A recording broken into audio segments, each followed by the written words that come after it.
ગામ ચામની તૃષ્ણા જારી કરી જામનીમાં તું ખૂબ બેઠો ખોઈને, મૂલ્યવાન જીવન તે એમાં જ ખોયું.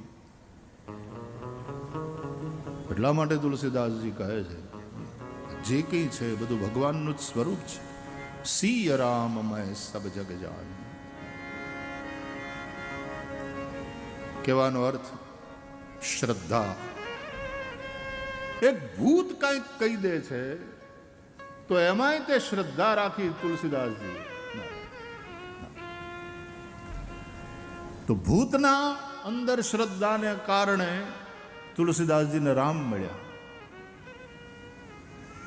ભૂતને ભજ્યા નહોતા, નહીં તો એ તો તામસ શ્રદ્ધા થઈ જાય. તુલસીદાસજી કહે છે સાત્વિક શ્રદ્ધા ધેનુ સુહાઈ. સાત્વિક શ્રદ્ધા એ ધેનુ છે, એ કામધેનુ છે, એ ગાય છે. દૂધ તો ભેંસનું હોય ને, દૂધ બકરાનું હોય ને, દૂધ ઊંટડીનું હોય ને, દૂધ ગધેડું હોય. દરેક પ્રાણીઓના દૂધ હોય છે. એવા ચોપગા જે પ્રાણીઓ છે. પણ ગાયનું દૂધ એ સાત્વિક દૂધ છે. તો એમ સાત્વિક શ્રદ્ધા. ત્રિવિધા ભવતી શ્રદ્ધા. ભગવાન ગીતામાં કહે છે શ્રદ્ધા આ 3 પ્રકારની હોય છે: સાત્વિકી, રાજસી, તામસી. તો તામસી શ્રદ્ધાવાળા તંત્ર મંત્ર, ભૂત પ્રેત એની આરાધના કરે. તુલસીદાસજીએ કોઈ એવી આરાધના નથી કરી. તુલસીદાસજીની સાત્વિકી શ્રદ્ધા છે. પણ ઓલી બસ લોટામાં વધેલું પાણી એ ઝાડવાના મૂળમાં પધરાવવાનો એક એમાં નિયમ શું કહેવાય? એ નિયમે નહોતું, બસ ટેવ એક જાતની, બસ એક ક્રમ થઈ ગયો હતો એવો. અને એને કારણે અજાણતા એક ભૂત પ્રગટ થઈ જાય, એ પ્રસન્ન થઈ જાય અને ભૂતની વાતમાં ભરોસો કરે, શ્રદ્ધા કરે તુલસીદાસજી. તો એના થકી હનુમાન મળે અને હનુમાન થકી રામ સુધી પહોંચ્યા તુલસીદાસજી. રામના દર્શન કર્યા. શ્રદ્ધા, શ્રદ્ધા વગર કંઈ નથી. તો ગાયમાં શ્રદ્ધા કે એમાં 33 કરોડ દેવતાનો વાસ છે. તુલસીમાં શ્રદ્ધા, પીપળામાં શ્રદ્ધા. યજ્ઞ કરીએ આપણે, અગ્નિદેવ, વાયુદેવ, સૂર્યદેવ, ચંદ્રમા દેવ. પાણી તો કે વરુણ દેવ. અહીંયા પૂજા કરવા બેસો છો ને તો એ પહેલા કળશનું પૂજન કરાવે બ્રાહ્મણો, ભગવાનના પૂજન પહેલા. એમાં વરુણ દેવતાનું પૂજન કરાવે. વરુણ દેવ છે. અને એટલા માટે આપણા સનાતન ધર્મમાં આપણા ઋષિઓએ કહ્યું આ બધા દેવ છે એની પૂજા કરો. એનામાં દૈવી શક્તિ છે.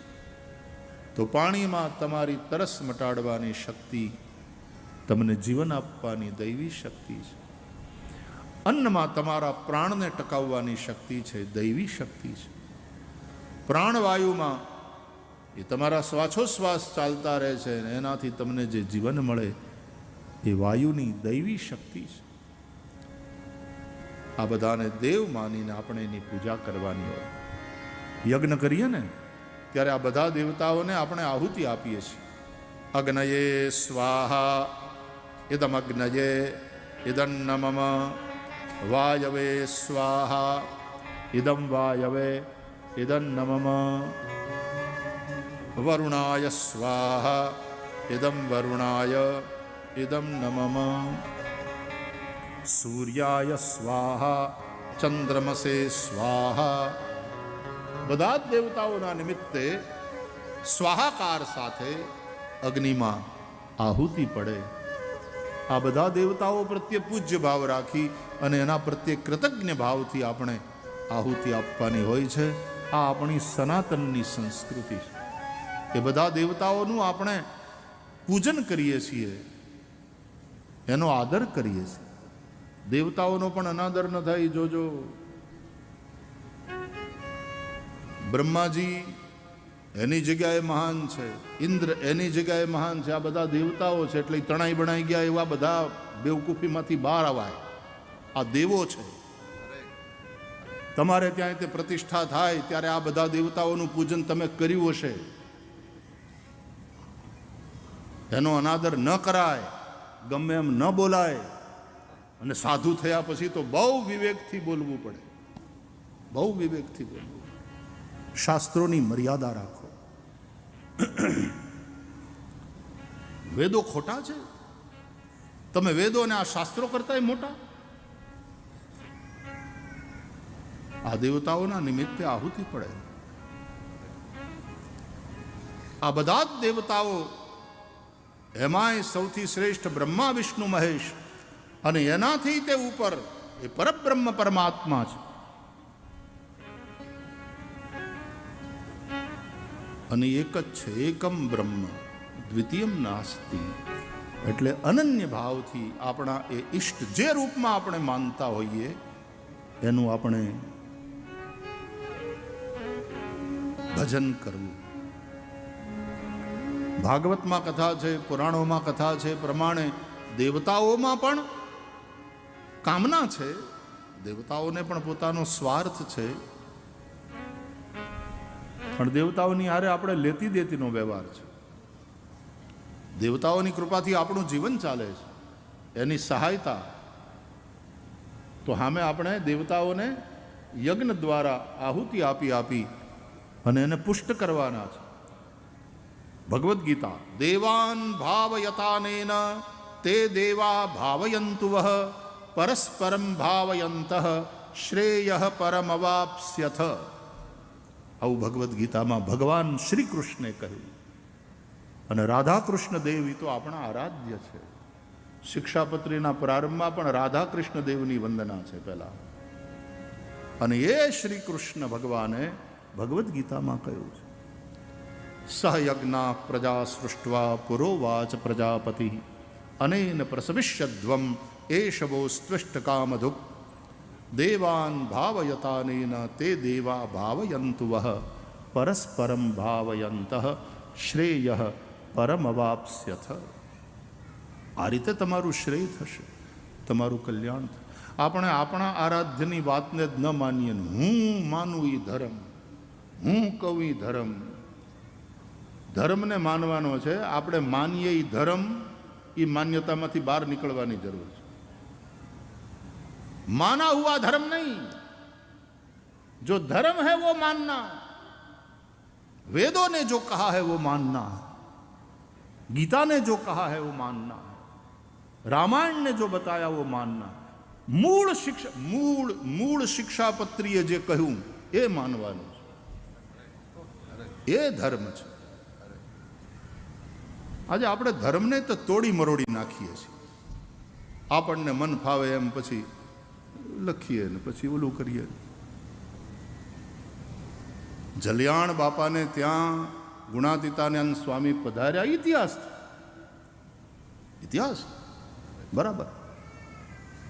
પણ એ સંતોનો પરસ્પર ભાવ, પરસ્પર એનું હેત.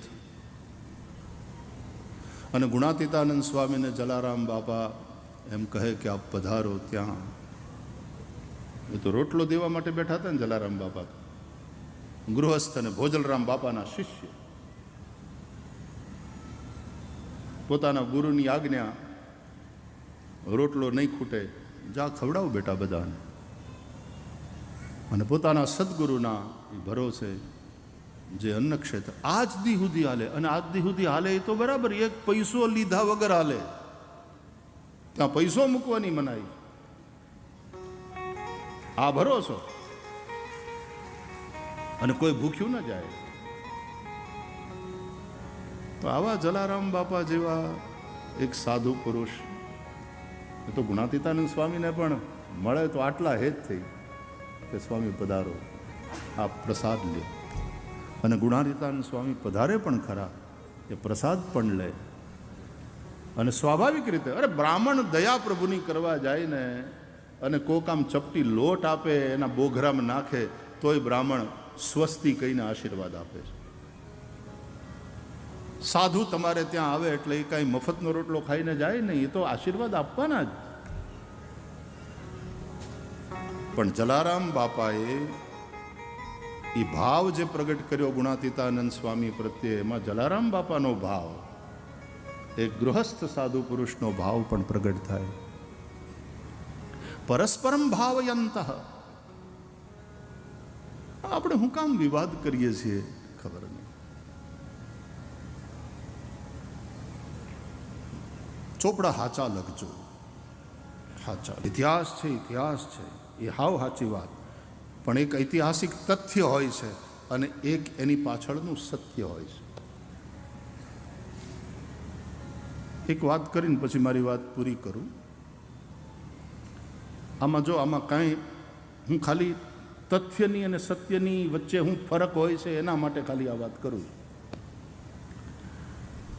એક ઠેકાણે હવે અમારે કથામાં ક્યાંક જવાનું હોય, ક્યાંક કોઈ કાર્યક્રમમાં જવાનું હોય તો ગાડીઓ તો તમારી હોય, તમે લઈને આવો, તમે લઈ જાઓ, તમે મૂકી જાઓ, આ બધું તમે કરતા હો. તો એક જ દિવસનું પેલું હતું કાંઈક ને મારે એ લોકોએ પ્લેનની વ્યવસ્થા કરી, વળી સુખી માણસ એટલે પ્રાઇવેટ પ્લેનની વ્યવસ્થા કરી. એટલે કે આમાં તમે આવી જજો અને પછી એ જ પ્લેન પાછું તમને મૂકી જશે. ભલે જે રીતે વ્યવસ્થા હોય એ રીતે.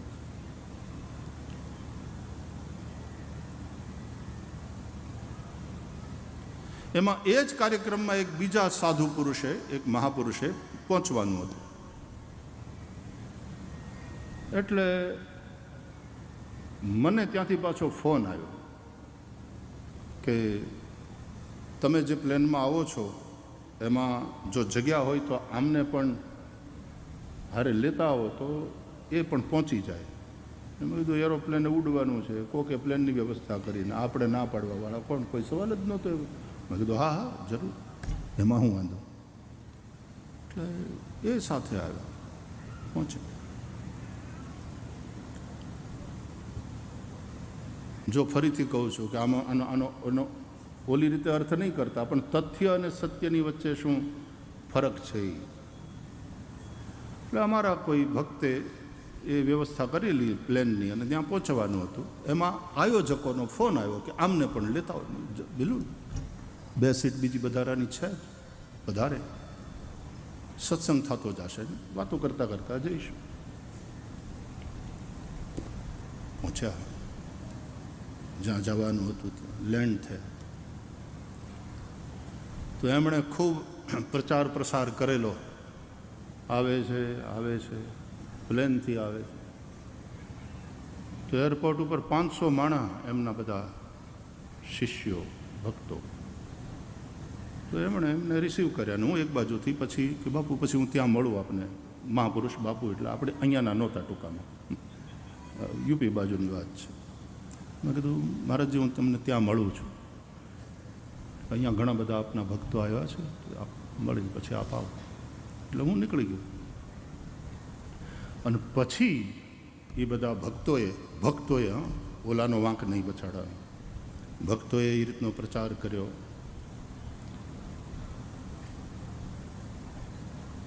કે ગુરુજી, સ્વાભાવિક છે ને પોતાના ગુરુજી માટે હોય ભાવ. ગુરુજી પ્રાઇવેટ પ્લેનથી પધાર્યા. સેંકડોની સંખ્યામાં ભક્તોએ સ્વાગત કર્યું ગુરુજીનું એરપોર્ટ ઉપર. સાથે ભાઈશ્રી પણ હતા. ગુરુજી એમને પણ લેતા આવ્યા.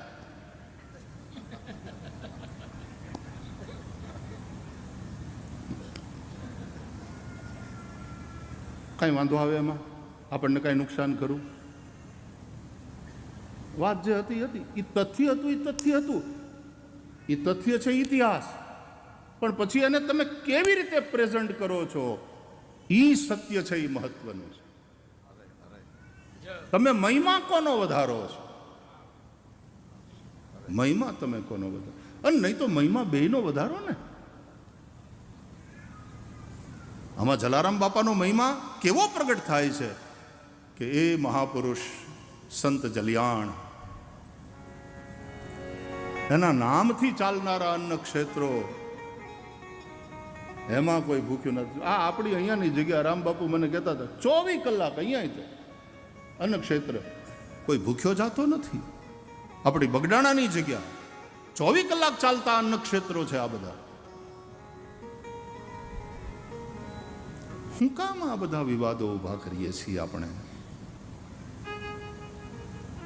ફરીથી હાથ જોડીને પ્રાર્થના, પરસ્પર સદભાવ રાખો. આપણે સનાતનના છીએ. સનાતન ધર્મ એકબીજાના દેવતાને નીચા પાડવા, એકબીજાને ઉતારી પાડવા.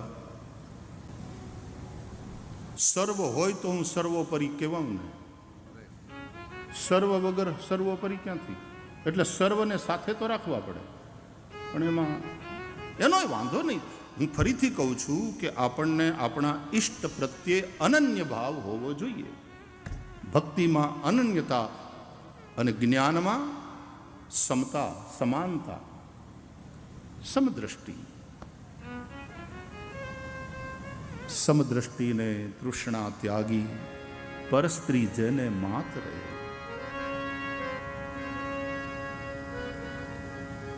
ભક્તિમાં અનન્યતા,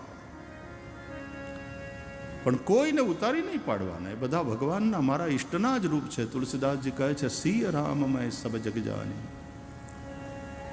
એવો ઘણીવાર તમારો ભાવ નથી, પણ ન પણ હોય, તમે સાચા હશો, પણ જે રીતે પ્રેઝન્ટેશન થાય છે, અને ભાવની વાત કરું તો ત્યાં ક્યાંક ગડબડ તો છે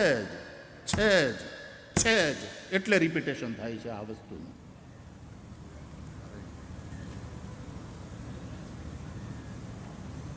બીજાને ઉતારી ન પાડો, બીજાને નીચા કરીને ન દેખાડો. હવે તો પૂરું થઈ ગયું છે બધું, પણ હું આમ બહાર હતો લગભગ મહિનો, હવા મહિનો, અને પછી મને ખબર પડી અહીંયા આવ્યો કે અહીં તો આવું બધું ચાલ્યું. ફરીથી કહું છું, બધા જ સંપ્રદાયો એ સનાતનની સમૃદ્ધિ છે. આપણા ઈષ્ટ પ્રત્યે આપણે અનન્ય ભાવ રાખીએ. વૈષ્ણવને શ્રી કૃષ્ણ પ્રત્યે અનન્ય ભાવ હોય છે, શૈવને શિવજી પ્રત્યે અનન્ય ભાવ હોય, શાક્તને પોતાની પરાંબા માં ભગવતી પ્રત્યે અનન્ય ભાવ. અને એટલા માટે તમે દેવી પુરાણ, ભગવતી ભાગવત વાંચો તો એમાં દેવી સર્વોપરી છે, સર્વોપરી છે દેવીમાં. બ્રહ્મા વિષ્ણુ મહેશ બધા એને ભજે છે. શિવ પુરાણ વાંચો તો શિવ સર્વોપરી છે, શિવના જ બધા અવતારો છે. શિવ સર્વાવતારી છે, શિવ સર્વોપરી છે. વાંચો શિવ પુરાણ.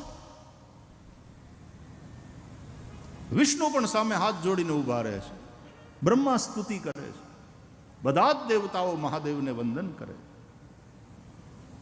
એ જ પ્રકારે તમે શ્રીમદ ભાગવતને જ્યારે વાંચો છો ત્યારે અહીંયા ભગવાન વિષ્ણુ સંબંધી આ પુરાણ છે, શ્રી કૃષ્ણ સંબંધી પુરાણ છે, એ સર્વોપરી છે, બીજા બધા આજુબાજુ છે.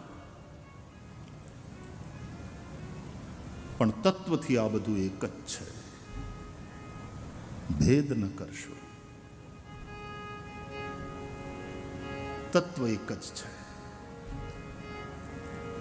એકમ સત વિપ્રા બહુધા વદંતી. એ સત્ય એક જ છે. સૌ એને જુદા જુદા નામે પુકારે છે, જુદા જુદા રૂપે એને ઉપાસે છે. તમારો ભાવ ખોટો નહીં હોય, હું એમ માની લઉં છું, પણ તમે જે ભણ્યા છો, કે તમે વાંચ્યું છે, કે તમને જે શીખવાડવામાં આવ્યું છે, એ ક્યાંક ને ક્યાંક બોલવામાં, તમારા વ્યવહારમાં પ્રગટ થઈ જાય, ત્યાં પછી તકલીફ થાય છે. તો નહીં આવું નહીં કરવાનું. બધા જ સનાતન ધર્માવલંબીઓ પણ પૂરા શિક્ષા પત્રી પ્રત્યે શ્રદ્ધા, માન,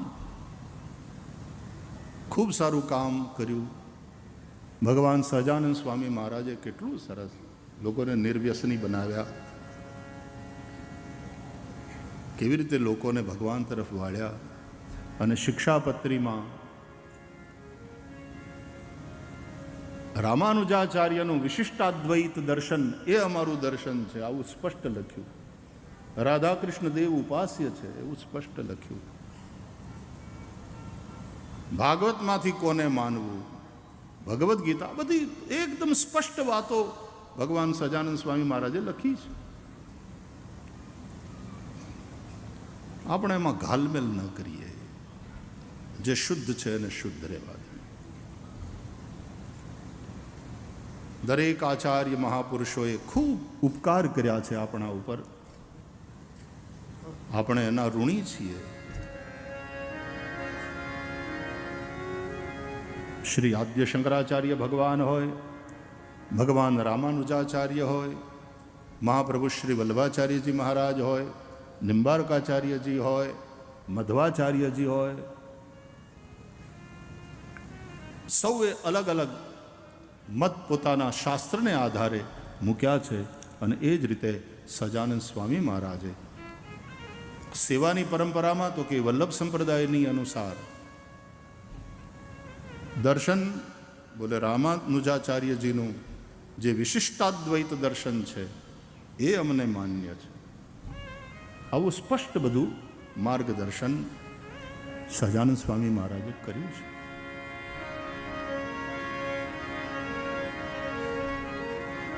જે એનો બોલાવીએ આપણે આ બધી વાતોનો જે થાય એ તકલીફ છે. બોલ લક્ષ્મીનારાયણ દેવની જય, રાધા કૃષ્ણ દેવની જય, નરનારાયણ દેવની જય, દ્વારકાધીશ ભગવાનની જય, શ્રી વૃંદાવન વિહારી લાલની જય, સહજાનંદ સ્વામી મહારાજની જય. જય થાવ ધર્મની જય થાવ, સદભાવની જય થાવ. સાવધાન સાવધાન, સંભલો સંભલો સંભલો. પુસ્તકો થોડા બદલાવવા પડે તો બદલાવો. ચોપડા હરખી રીતે. એટલે તથ્ય છે, એમાં કોઈ સવાલ નથી, ઇતિહાસ છે. અને કેટલી સરસ વાત કહેવાય કે ગુણાનિતાન સ્વામી પધારે, જલારામ બાપા એને પોતાને ત્યાં અન્ન ક્ષેત્રમાં લઈ જઈ પ્રસાદ. આ આપણી ગૃહસ્થોની પરંપરા, ગૃહસ્થ ભક્તોની, ગૃહસ્થ સંતોની પરંપરા. કેવા વિરક્ત સંતો પ્રત્યે અનુરાગ. બાપુ પધારો, સ્વામી પધારો, આપ પ્રસાદ લે. અને ત્યાં પ્રસાદ લે ને સામેવાળાનો એવો ભાવ જુએ એટલે સાધુ પુરુષ આશીર્વાદ પણ આપે. પણ આપણે જો એમ બતાવવાની કોશિશ કરીએ કે આ બધું અમારે લીધે, ત્યાં તકલીફ થાય. તકલીફ ત્યાં છે, બીજો વાંધો નથી. ભાવમાં કંઈ વાંધો નથી. એટલે વારંવાર ભૂલ નહીં કરો યાર. વારંવાર હાથ જોડીને પ્રણામ સાથે પ્રાર્થના. સનાતનનો મહત્વનો સંપ્રદાય છે આપણો. ખૂબ કામ દેશ વિદેશમાં કર્યું. સહજાનંદ સ્વામી મહારાજે જે કહ્યું છે એ મુજબ કરો, એ મુજબ કરો, એ મુજબ ચાલો. અમે માનીએ એ ધર્મ એમ નહીં, ધર્મ કે એને માનો. ભગવાન સહજાનંદ સ્વામી મહારાજે કહ્યું છે એને માનો, એ વાતને માનો. કૃષ્ણ પરમાત્માએ આપણને જે કહ્યું છે ભગવદ્ ગીતામાં એ માનો. અમે માનીએ એ ધર્મ એમ નહીં. તસ્માત શાસ્ત્રમ પ્રમાણંતે કાર્ય વ્યવસ્થિત. શાસ્ત્ર પ્રમાણ છે. અને ભગવદ્ ગીતા એકમ શાસ્ત્રમ દેવકી પુત્ર ગીતમ. કોઈ એકને પકડી રાખો, ભગવદ્ ગીતા પકડી રાખો, એકે હજારા. એકો દેવો દેવકી પુત્ર એવ. અનન્ય ભાવથી દેવકી પુત્ર શ્રી કૃષ્ણને ભજો છો તો શ્રી કૃષ્ણને ભજો. ભોળાનાથને ભજો છો તો ભોળાનાથમાં પૂરી શ્રદ્ધા. એ તમારા માટે સર્વોપચારી, સર્વોપરી અને સર્વાવતારી ભોળાનાથ. માતાજીને ભજતા હોય તો આપણી માં પરાંબા ભગવતી આપણા માટે સર્વોપરી, અને એ જ જુદા જુદા રૂપે પ્રગટ થાય. માં કાળી ને કલ્યાણી હો માં, જ્યાં જો ત્યાં જોગમાં. એ માને પહેલા તે યુગમાં જાણી મોરીમાં, જ્યાં જોઉં ત્યાં જોગમાં. આપણા સનાતન ધર્મમાં પંચદેવોપાસનાની વાત છે. 5 દેવો: સૂર્ય, ગણેશ, પરંબા ભગવતી માતાજી, ભોળાનાથ અને વિષ્ણુ ભગવાન. આ પંચદેવો સનાતન ધર્મમાં. એ 5 દેવતાઓના અનુસાર તમારા ઈષ્ટદેવ પ્રમાણે પંચાયતનની રચના થાય. સૂર્ય પંચાયતન, ગણેશ પંચાયતન, દેવી પંચાયતન, શિવ પંચાયતન, વિષ્ણુ પંચાયતન. હોય તો આ 5 મૂર્તિ. પણ સૂર્ય પંચાયતનની રચનામાં સૂર્યનારાયણ વચ્ચે ઈષ્ટ. આપણે સુરત દેવળ, અમને સૂર્યનારાયણને ભજનારા આપણા આ ક્ષત્રિયો સૂર્યનારાયણને ભજનારા. ભગવાન રામ સૂર્યવંશમાં પ્રગટ થયા છે. એ સૂર્યના મંદિરો છે આપણે ત્યાં. સૂર્યની ઉપાસના કેન્દ્ર સ્થાને. પણ એમાં પછી સૂર્ય વચ્ચે હોય તો એક બાજુ ગણેશ, એક બાજુ માતાજી, એક બાજુ શિવજી અને એક બાજુ વિષ્ણુ. એ ચારેય પાછા હારવાર હોય ત્યારે સૂર્ય પંચાયતન થાય. ગણેશ પંચાયતનમાં તો ગણપતિ બાપાની મૂર્તિ વચ્ચે આવે અને એમાં આ બાજુ માતાજી. એના પાછા નિયમ છે કે ક્યાં માતાજી કઈ બાજુ આવશે, શિવજી કઈ બાજુ મુકાશે, અહીંયા ગણેશની સ્થાપના કઈ બાજુ થશે, અહીંયા વિષ્ણુની સ્થાપના કઈ બાજુ થશે. માતાજી વચ્ચે આવે એટલે દેવી પંચાયતનની રચના થાય. એ જ રીતે શિવ પંચાયતન હોય તો શિવ વચ્ચે, શિવ સર્વોપરી અને શિવ સર્વાવતારી.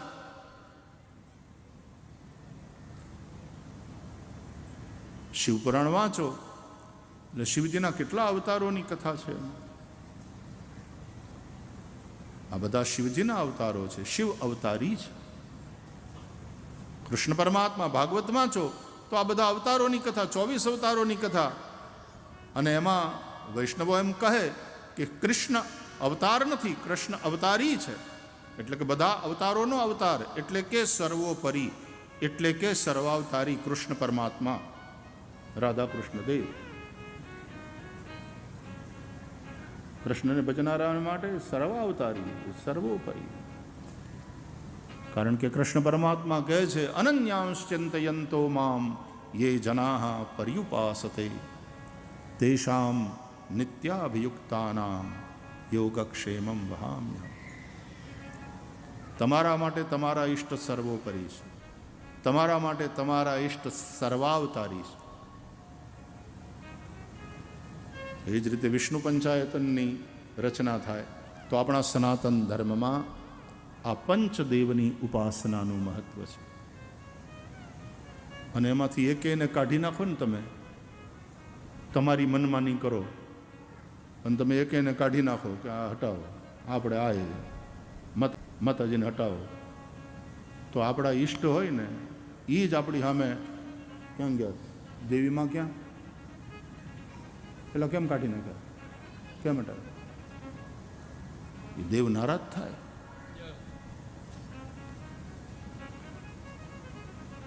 સહજાનંદ સ્વામી મહારાજની કેટલી સમજદારીપૂર્ણ અને ઉદારતાપૂર્ણ વિચારધારા કે અમારા આશ્રય